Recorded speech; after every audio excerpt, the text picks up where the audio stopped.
के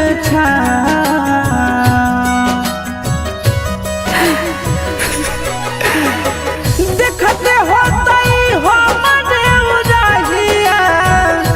बैठी के पिपरा के रुक रुक रुक रे टरेनिया रुक रुक रुक रे टरेनिया ले ले चल जनुआ के गाँव रुक रुक रुक रे टरेनिया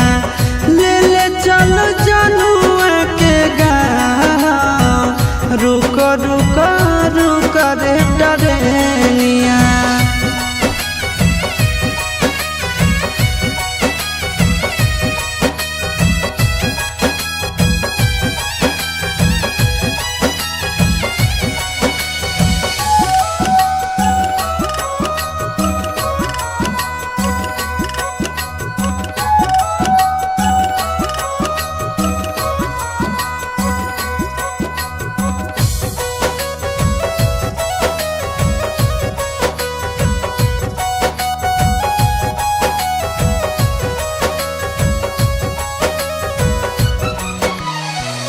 मनवा न लागत होता है पिया के आंगनवा रतिया में देखी देखी रोबत होते चनवा रोबत होते चनवा मनवा न लागत होता है पिया के आंगनवा रतिया में देखी देखी रोबत होते चनवा रोबत होते चनवा जब ना बदिया गेलै पगले उहबे हमरो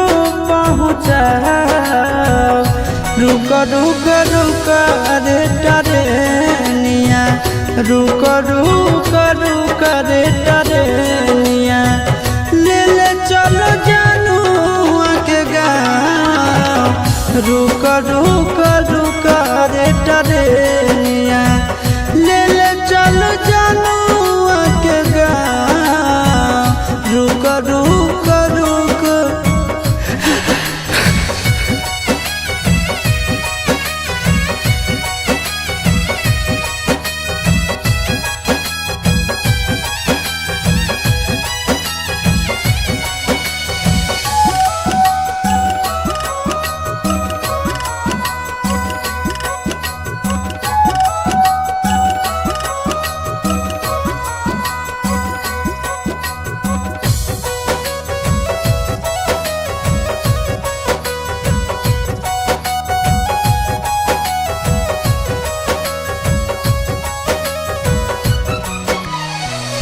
फोनवो नहीं कैला कहीं नहीं भेजले कई खबरिया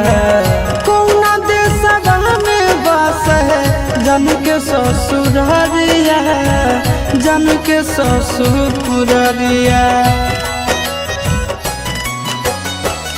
फोनवो नहीं कैला कहीं नहीं भेजले कई खबरिया कौना देशवा में बस है जन के ससुररिया जन के ससुररिया गोरे लाल के बुझे मजबूरी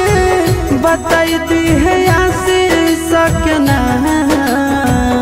रुक रुक रुक रे टरेनिया रुक रुक रुक रे टरेनिया ले ले चल जनुआ के गाँव रुक रुक रुक रे टरेनिया ले ले चल जनुआ के गाँव